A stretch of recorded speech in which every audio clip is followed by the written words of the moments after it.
of the Island, Chapter 35. The last Redmond year opens. Here we are, all back again, nicely sunburned and rejoicing as a strong man to run a race, said Phil, sitting down on a suitcase with a sigh of pleasure.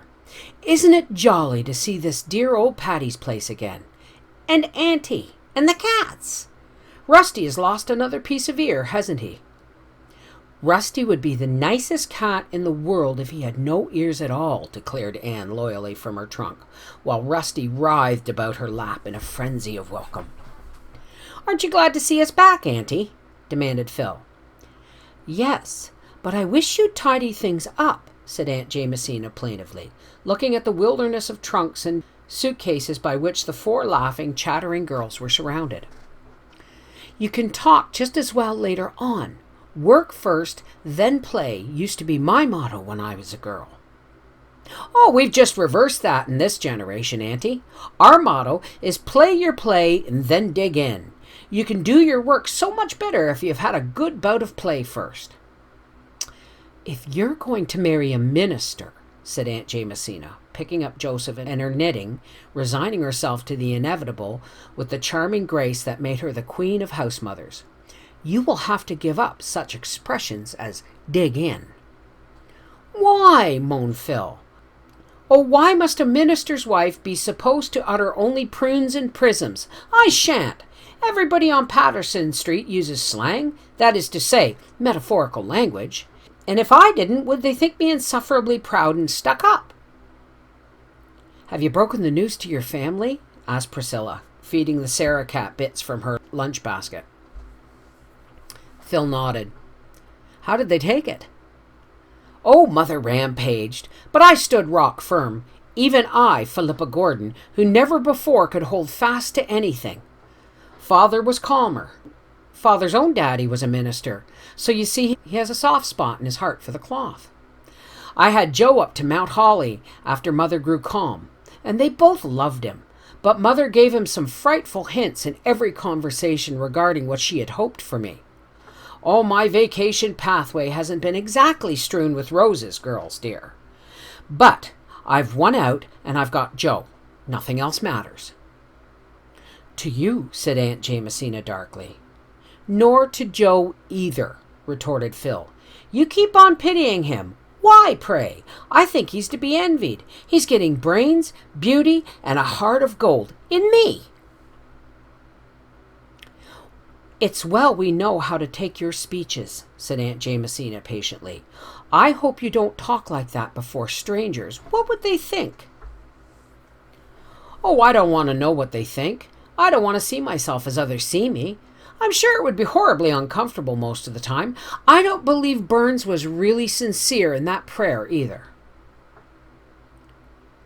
Oh, I dare say we all pray for some things that we really don't want, if we are only honest enough to look into our hearts, owned Aunt Jamesina candidly.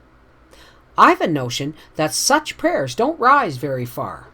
I used to pray that I might be enabled to forgive a certain person, but I know now I really didn't want to forgive her. When I finally got that I did want to forgive her without having to pray about it. I can't picture you as being unforgiving for long, said Stella. Oh, I used to be, but holding spite doesn't seem worthwhile when you get along in years. That reminds me, said Anne, and told the tale of John and Janet. And now tell us about that romantic scene you hinted so darkly at in one of your letters, demanded Phil. Anne acted out Samuel's proposal with great spirit. The girls shrieked with laughter, and Aunt Jamesina smiled. It isn't in good taste to make fun of your beau, she said severely. But, she added calmly, I always did it myself. Tell us about your beau, Auntie, entreated Phil. You must have had any number of them. They're not in the past tense, retorted Aunt Jamesina. I've got them yet. There are 3 old widowers at home who have been casting sheep's eyes at me for some time. You children needn't think you own all the romance in the world. Widowers and sheep's eyes don't sound very romantic, Auntie. Well, no, but young folks aren't always romantic either. Some of my beaux certainly weren't. I used to laugh at them scandalous, poor boys. There was Jim Elwood. He was always in sort of a daydream. Never seemed to sense what was going on. He didn't wake up to the fact that I'd said no till a year after I'd said it. When he did get married, his wife fell out of the sleigh one night when they were driving home from church, and he never missed her. Then there was Dan Winston. He knew too much. He knew everything in this world and most of what is in the next. He could give you an answer to any question, even if you asked him when Judgment Day was to be. Milton Edwards was real nice, and I liked him, but I didn't marry him. For one thing, it took a week to get a joke through his head, and for another, he never asked me to. Horatio Reeve was the most interesting beau I ever had, but when he told a story, he dressed it up so that you couldn't see it for frills. I never could decide when he was lying or just letting his imagination run loose. And what about the others, Auntie? Go away and unpack, said Aunt Jamesina, waving Joseph at them by mistake for a needle. The others were too nice to make fun of. I shall respect their memory. There's a box of flowers in your room, Anne. They came about an hour ago. After the first week, the girls of Patty's Place settled down to a steady grind of study, for this was their last year at Redmond, and graduation honors must be fought for persistently. Anne devoted herself to English, Priscilla pored over classics, and Philippa pounded away at mathematics. Sometimes they grew tired, sometimes they felt discouraged, sometimes nothing seemed worth the struggle for it. In one such mood, Stella wandered up to the blue room one rainy November evening. Anne sat on the floor in a circle of light cast by the lamp beside her, amid a surrounding snow of crumpled manuscript. What in the world are you doing? Just looking over some old story club yarns. I wanted something to cheer and inebriate. I studied until the world seemed azure. So I came up here and dug these out of my trunk. They are so drenched in tears and tragedy that they are excruciatingly funny. I'm blue and discouraged myself, said Stella, throwing herself on the couch. Nothing seems worthwhile. My very thoughts are old. I've thought them all before. What's the use of living after all, Anne? Honey, it's just brain fag that makes us feel that way, and the weather. A pouring rainy night like this, coming after a hard day's grind, would squelch anyone but Mark Tapley. You know it is worthwhile to live. Oh, I suppose so, but I can't prove it to myself just now. Just think of all the great and noble souls who have lived and worked in the world, said Anne dreamily. Isn't it worthwhile to come after them and inherit what they won and taught? Isn't it worthwhile to think we can share their inspiration? And then, all the great souls that will come in the future. Isn't it worthwhile to work a little and prepare the way for them? Make just one step in their path easier? Oh, my mind agrees with you, Anne, but my soul remains doleful and uninspired. I'm always grubby and dingy on rainy nights. Some nights I like rain. I like to lie in bed and hear it pattering on the roof and drifting through the pines. I like it when it stays on the roof, said Stella. It doesn't always. I spent a gruesome night in an old country farmhouse last summer. The roof leaked and the rain came pattering down on my bed. There was no poetry in that. I had to get up in the murk midnight and shiver around to pull the bedstead out of the drip. And it was one of those solid old-fashioned beds that weigh a ton, more or less. And then that drip-drop, drip-drop kept up all night until my nerves just went to pieces. You've no idea what an eerie noise a great drop of rain falling with a mushy thud on a bare floor makes in the night. It sounds like ghostly footsteps and all that sort of thing. What are you laughing over, Anne? These stories, as Phil would say, they're killing, in more senses than one, for everybody died in them. What dazzling, lovely heroines we had, and how we dressed them. Silks, satins, jewels, laces. They never wore anything else.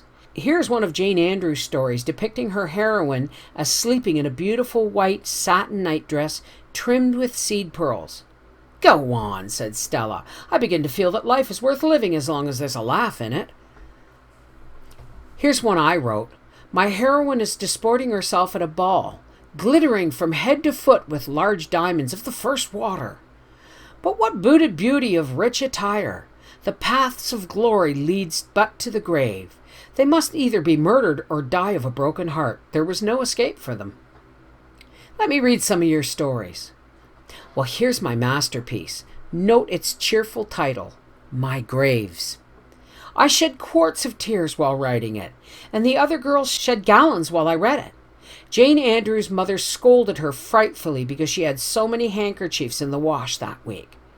It's a harrowing tale of the wanderings of a Methodist minister's wife. I made her a Methodist because it was necessary that she should wander.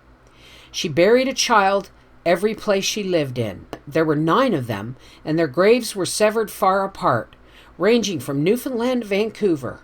I described the children, pictured their several deathbeds, and detailed their tombstones and epitaphs. I had intended to bury the whole 9, but when I had disposed of 8, my invention of horrors gave out, and I permitted the 9th to live as a hopeless cripple.